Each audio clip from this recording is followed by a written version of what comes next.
gotta turn my bitch up, turn my bitch up, turn my bitch. Hey y'all, it's your girl Hannah B, and I'm back for another video. Okay, so I know I said that I would be coming back and making a follow-up video to my whole situation with my abuser slash narcissist, or like whatever we're gonna call him. If y'all hear my fire alarm in the background, we don't know what to do. I got new notebook, old notebook. Y'all remember my OG notebook? Yeah, I got information in here. Still got information in here. This is from my old notebook. It got pink ink on it. Yeah, so I got a lot of notes. But I want to talk about, like, oh, my camera is crooked. I want to talk about, like, leaving this situation, because I feel like that is really the most important part of the situation, is getting out. Okay. And I want to recap, like, some really crazy things that were said to me after leaving the situation. So in my thumbnail, you see, and I've used this picture before with the, I think he had a girl in my car story, but we're going to talk about how we got here, basically, because y'all, I'm such a nice person. And even after I did it, I was like, oh my God. And like, I was instantly made the villain in this situation, which is so crazy, only because people were willing to listen to his story first. Yeah, again, sorry for my fire alarm in the background. My smoke detector, I don't know how to fix it. It's one of those that's like hardwired to the apartment, and our maintenance takes their sweet time to come and fix things. So I know y'all been hearing it in the past few videos. Y'all probably gonna hear it in more videos. I don't know what to do about it. I be trying to talk around it and edit it out and a whole bunch of things. Like, basically try to soundproof my makeup room so that it's not as noticeable. But I don't know what to do, y'all. Like, I don't know what to do, because the ones that have batteries in them, you can just pop the battery out and it'll stop doing that. But like that one, y'all super smart. Sound off in the comments if you know how to fix that. Like, it's hardwired. And even if I could just get it to stop beeping so that they can come and do whatever, that would be so much better. Okay, so this is how I basically got out of this situation. So once I basically got evicted again from my apartment in Sandy Springs, we were living with one of his friends, right? And I wish I still had the messages from this too, or the DMs rather.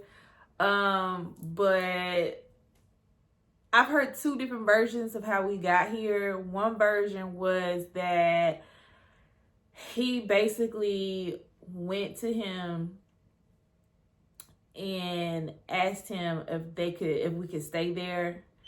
The other version I heard was third member of the group, homegirl, she went to this guy and asked him and basically said, this is about to get really bad. Can you look out for them? And that's how we got I don't know what story is true. I really don't care what story is true. Well, it kind of matters if the second story is true or not, because a lot of stuff was said in the interim about how this girl don't really fuck with me and all this other type of stuff, which I think is absolutely asinine, because there have been so many times that we had conversations and she was just like, woman to woman, do whatever you got to do, or woman to woman, like, I support whatever it is you doing. And he would come along and say, I think it's crazy that y'all are doing X, Y, Z because she just told me that that she don't fuck with you or whatever. And I'd be like, the story's not adding up. Like, you really are trying to manipulate the situation. And it's so crazy to me. Anyways, so we ended up at this other apartment. I was looking for somewhere to go. We were trying to get into another apartment the best way we knew how. And I wanted to go look at a spot or something like that. And he didn't really want to go look at it because of how much it cost. And I was just like, I'm making enough money and I have enough, like, other things to be able to prove or to be able to like at least have them believe that I make enough money to live here, that I can pay my rent and bills and stuff, because of all the other things I was doing that I don't know where the money was coming from, but the money was coming. So yeah, there was that, and he didn't really want to go look there. He wanted somewhere that was still kind of like, which is crazy because we were in West Midtown, which is like not downtown, but very close, right? But he didn't want to go look at those apartments. He thought it was a bad idea, a whole bunch of other things. And he came into the house one day and was basically like, I don't think it's a good idea, you know? He was a little standoffish when he said it. And I said, okay. That was it. As always, screenshots to prove that this was nuts. I said, okay. And me saying okay turned into a whole bunch of other shit. Like, me saying okay turned into, oh, I'm being disrespectful and I got attitude and all this other type of stuff. And I'm just like, that's absolutely insane. I said okay because I didn't want to argue. I just didn't want to argue. So I said okay. You don't think it's a good idea? Okay. You feel me? But like, I'm the only one actively looking for somewhere to go. You're not looking for anywhere to go. So me saying okay, and I had to go to work. So me saying okay was basically eventually going to allude to the conversation of, well, you find where we're going to go next. Because I'm not looking no more. But it never got that far. So I said okay. He got attitude. It was really crazy. I don't understand what happened. And from him saying, and from me saying okay, turned into, because he had my car that day. I remember it so vividly. It was literally like around the Super Bowl.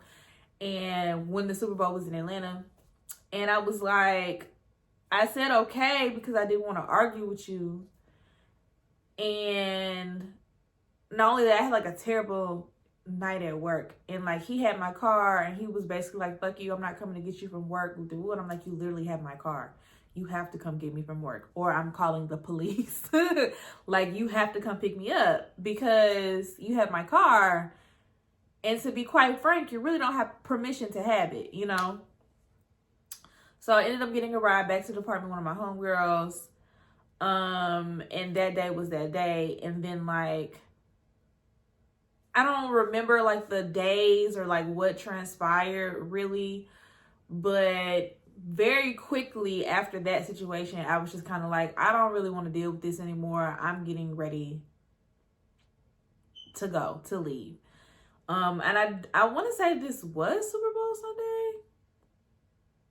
I want to say it was. I'm not 100% sure. So I have the, so I'm basically telling him like, because at this point we're arguing about the dog. We're going back and forth in text messages. Okay, so Bentley was my birthday present. Me and him split Bentley 50-50 down the middle. I think he paid like maybe $4 more than I did, to be honest. But it doesn't fucking matter. Bentley was a gift for me. And I also had to put my own money in on the dog. And there were always these conversations like, if something happened to us, I'm taking Bentley, you know what I'm saying? Because it just made the most sense.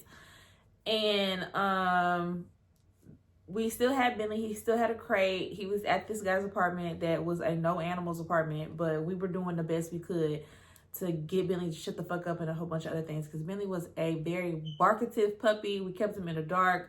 Like, Bentley had a terrible time, okay? And so, because in my head, I'm like, if I can't figure nothing out and I want to stay in Atlanta, I have to give my dog to the pound. You know what I'm saying? Like, I'm going to have to turn him over. And that broke me. And then the other part of me was just kind of like, I don't know, let's see. You know what I'm saying? Let's see how far we can get before I just give my dog away. And so I'm like, okay, that's my dog. I literally go into the apartment one day, grab him, and walk right back out. I leave everything else there. Y'all can have the crates and everything else. I got the dog. We'll be fine. Because I knew if I tried to take the crate out, it would be too much of a scene, you know? So I just come in and I take the dog and I leave. So we're going back and forth with messages about the dog. And this really kind of all started because I put his stuff out. So I'm like, I'm not dealing with you no more. I don't want to deal with you no more. I need you to come get all of your stuff out of my car so I can move on with my life. You know, I don't want no more ties to you. This is it. And during this time, we're going back and forth, and he's like, oh, you're not going to do that. You're not going to put my stuff out. And I'm like, yes, I am. I don't want to, and I'm happy we're having this conversation, but I'm going to put your stuff out. And not only did I put his stuff out, I was in the parking lot of the apartment complex he was staying at. So I was like, you can literally just come outside and get your stuff. It doesn't have to be a scene. You can just come get your stuff out of my car. And he stops texting me, and his excuse is, oh, I fell asleep, whoop-de-woo. Okay, and then we in the hood. So in my mind, I'm like, somebody's gonna come outside and get your stuff. And it's like wee hours in the morning. I'm like, somebody's gonna come outside and get your stuff. You know, people pulling off and leaving and parking and looking at what's going on or whatever, because he won't answer the phone or do anything else. He's only responding to me in text messages. So I'm like, I'm putting your stuff out. This is what it is. Bottom line, I'm done. You know what I'm saying? And so I put his stuff out in the parking lot. And there was a blank parking space next to me, I think, or maybe it was all in the same parking space. I don't know, but I leave everything in the parking space, and I'm like, everything is out. To my knowledge, right? I'm in the car, grabbing things, tossing things out, making sure my stuff isn't mixed in with his stuff, whoop-de-woo, all of that. So I think while I was combing my car over, I think I missed like a couple pairs of shoes, a pair of underwear, like a couple shirts, you know, stuff like that. And also his birth certificate was in my car. And so I'm like, I didn't know that his birth certificate was in my car at the time. I didn't know that. I didn't remember that it was in there, because guess who else's birth certificate is in the car? Mine. So I was like, oh, you know, like I just didn't remember. I also never got my key back. I don't know if it was my spare key to my truck or the spare key to my apartment. I got my spare key back to my truck, but I never got the key back to my apartment. But yeah, so I had put everything out that I knew was in the car, other than the few things that I just mentioned that were like under the seat, you know what I'm saying? And so I'm going about my day. At this point, my truck has been wrecked, so one side of my truck is completely like not operational, like I can't open the door or whatever. It's adjacent. It doesn't really close. Like when it rains, the water seeps in a little bit on the side. Like it was really ugly. Okay. I have a picture of the truck, but it's doesn't look that bad in the picture. It looks way worse in real life. But yeah, allegedly he let one of his homeboys take the truck and they got ran off the road. But in reality, I think he wrecked my truck. So yeah, pull all his stuff out. That was an argument. We are going back and forth about the dog. Like, I'm getting the dog. You better bring my dog back. You're not getting your key back until you get my dog. Whoop-de-woo, all this type of shit. And I'm just like, I will literally give you the money. Because at one point in time, he's like, either give me the dog, give me the money. And I'm like, cool, I'll give you the money. He didn't really want the money. He also didn't really want the dog. He wanted control. And so I'm like, that's fine. I'll give you $125 for the dog, because that's all you put on it. You know what I'm saying? Like, I'll do that. That's no problem.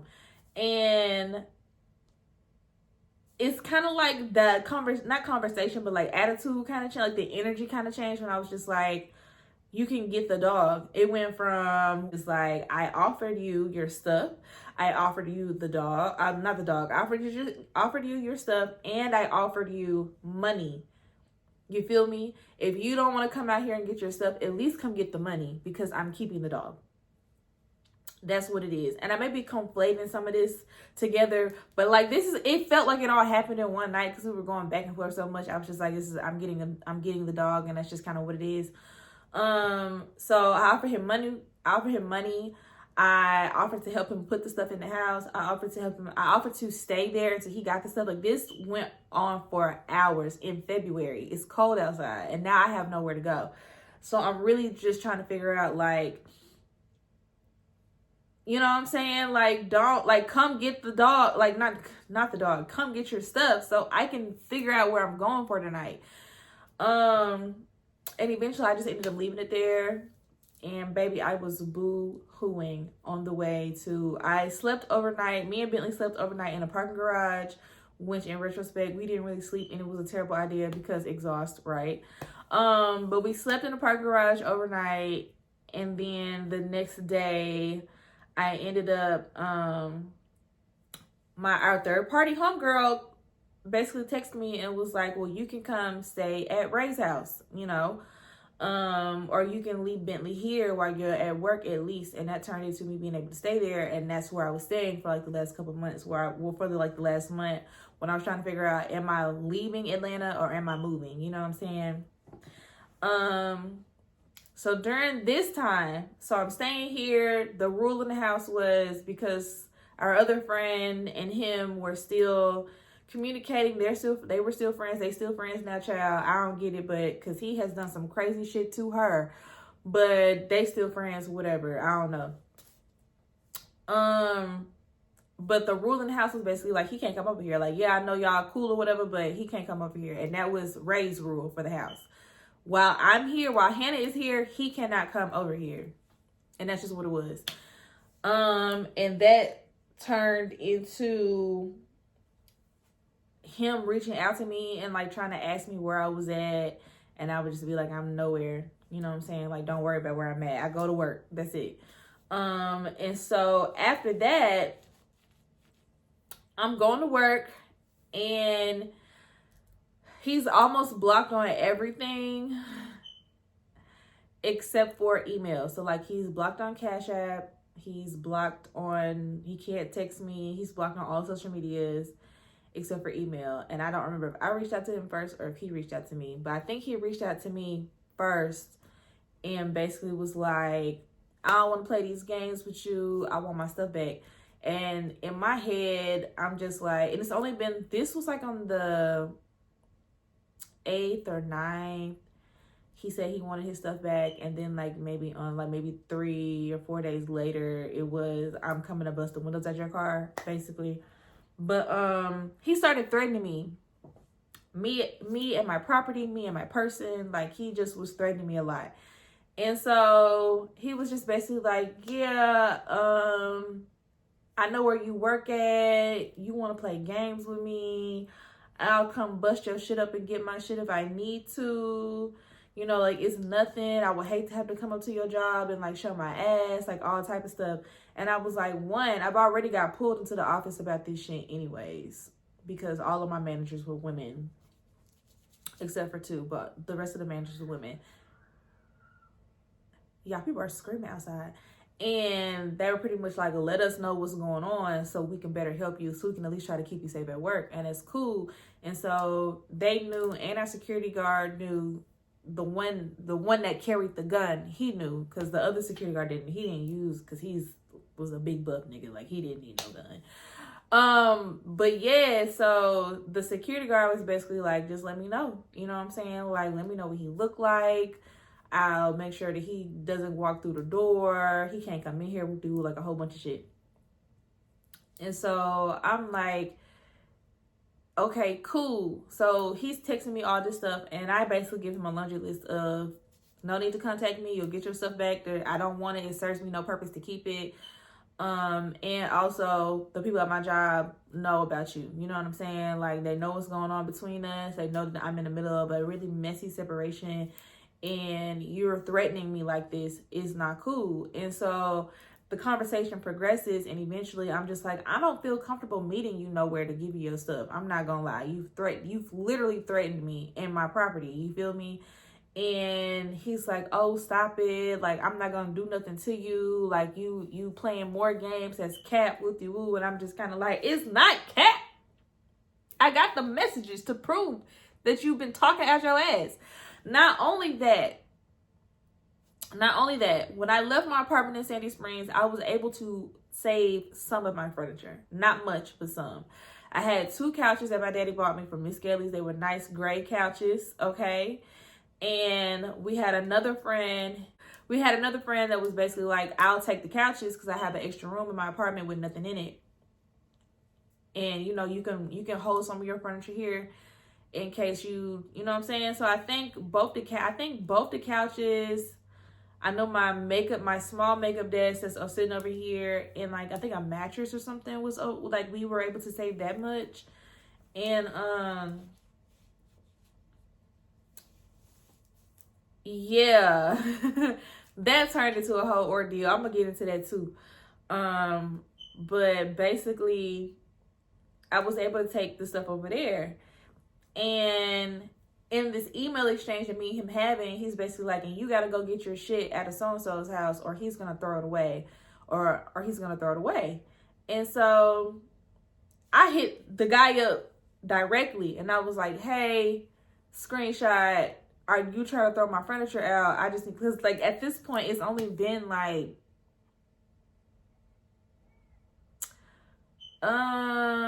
at this point it hasn't been that long, I don't think. Maybe like under a month or something since we've been kicked out. And it's been like a few weeks. This happened at like the end of January, I believe. And so I'm hitting him up and I'm like, hey, are you gonna throw my couches out? Like, do I need to figure something out? And he was like, no, your stuff is good. And I was like, well, buddy over here said that you trying to throw my stuff out. And he was like, I never said nothing like that. There was never a conversation like that had, like whoop-de-woo. And so I'm like, okay. I turned back around to the email thread and I'm like, he said he was never doing that, stop the cap. And that story changed from, I never said he said he was going to throw it out. I said that if she don't respond or come claim her stuff in like a week or a couple of days, then I would volunteer to take it out for you. And I'm like, oh, okay, caught you in the lie. Caught you in one of your many, many, many lies. But yeah, so I think I ended up just giving everything to our homegirl so that they could exchange the stuff, like the clothes and the birth certificate and stuff like that. But like, I was not showing up for that. Like, I wasn't. I told him I was leaving Atlanta when I finally made up my mind to leave Atlanta. I said, I'm leaving. And he was like, basically, thanks for telling me this is where I'm staying at if you want to see me before you leave. And I did go see him before I left because I just wanted to see like what was happening, what was going on. And he was really cool and cordial, and I don't want to say standoffish, but like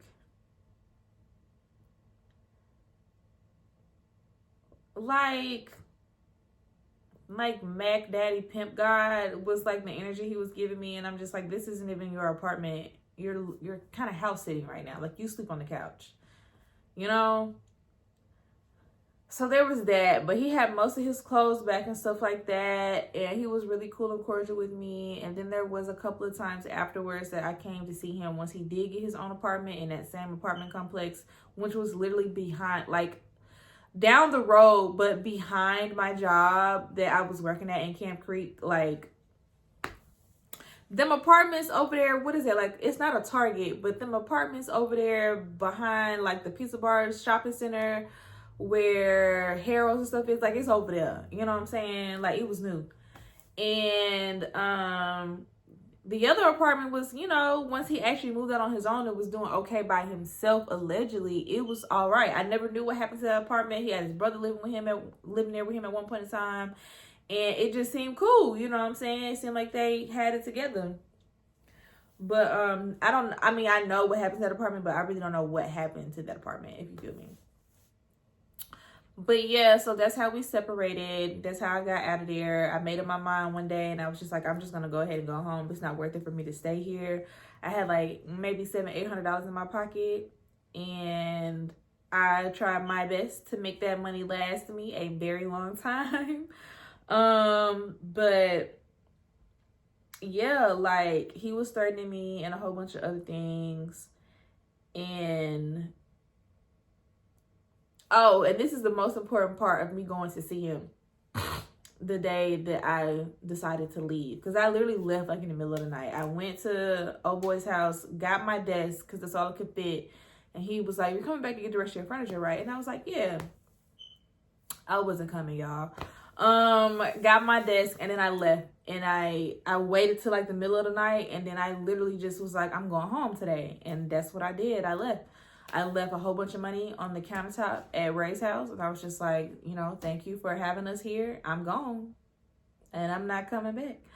But I went over there to see him before I left because he said, you know, I want to see you before you go. And he basically tried to have sex with me again, you know. He tried it.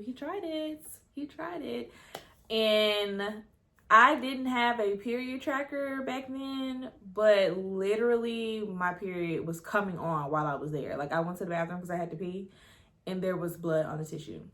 That may be a little bit too graphic for some of y'all, but I was just like, not only am I not having sex with you, I can't.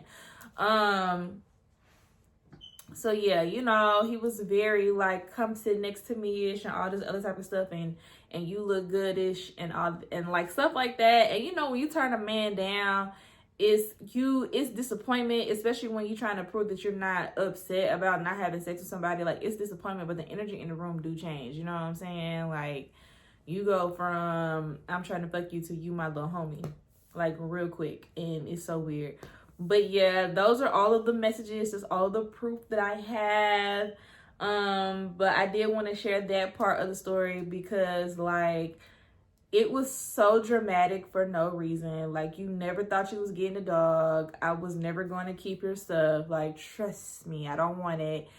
And also, like, you really kind of just had me fucked up. You know, and I was just like, I don't want to be here anymore. I don't want to be in this environment anymore. It's not worth it to me. It's too much going on. I would just much rather leave and go home. And that's what I did. So that's it for this piece of a story time dealing with my narcissist. Yeah, he really did try it. And it's just like, it's so many times that I have caught him in lies and not said anything, and then caught him in lies and walked him down out the lie. You know what I'm saying?